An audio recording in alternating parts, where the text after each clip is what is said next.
眼見小朋友身體毛病多多，校長決定重操舊業，懸壺濟世，順便等新一代小朋友搞清楚個啲。中醫乜東東？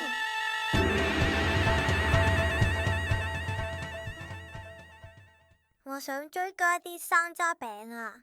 夠啦，你濕重，要戒口啊！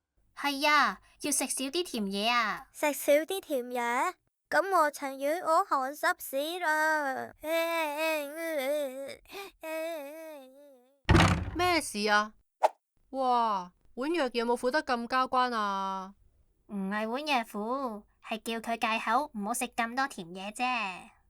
仲有啊，生冷寒涼嘢至緊要戒啊！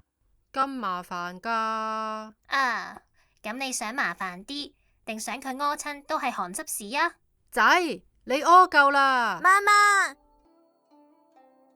睇中醫經常都會叫你戒口，點解？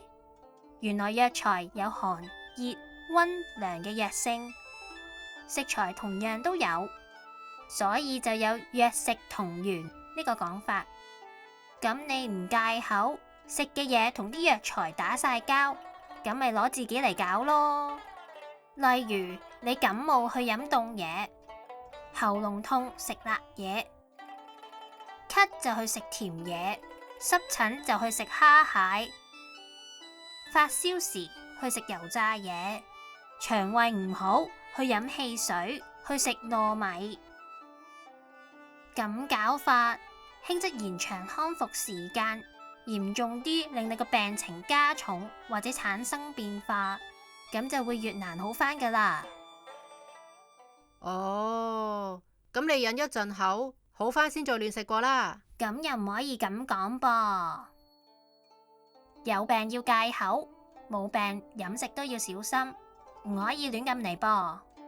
食嘢就似食藥咁，唔可以亂嚟，因為體質唔同，每個人都有佢需要節制甚至避免嘅食物噶。咁我點知自己係乜體質？邊啲食物係寒啊、熱啊？邊啲要食少啲？係啊，初頭唔知噶，不過每次睇中醫都順便請教下佢，自己亦都多啲留意食咗啲乜嘢食物會感覺到唔舒服，慢慢就會知噶啦。哦，不過一般嚟講，尤其對於居住響又濕又熱又周圍都開大冷氣嘅香港人，冇咩點錯，就係少食生冷嘢，即使啲乜乜冰啊、凍飲啊、魚生啊咁。另外，肥膩、油炸嘢、好甜、好辣、好濃味嘅嘢，就最好唔好食咁多啦。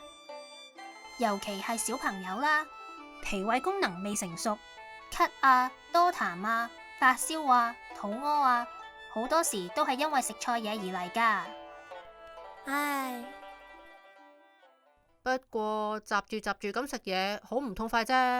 咁命係你自己嘅，咁你想佢襟玩啲定痛快啲啊？媽媽，你要襟玩啊！我會噶啦，我以後凍奶茶要少冰啊！我得生食西多士都要少甜啊！唉，對於飲食養生，睇嚟佢哋都仲有排學習啊！下次講大家都好關注嘅話題，流感中咗招，可唔可以去揾中醫呢？留意下一集啦！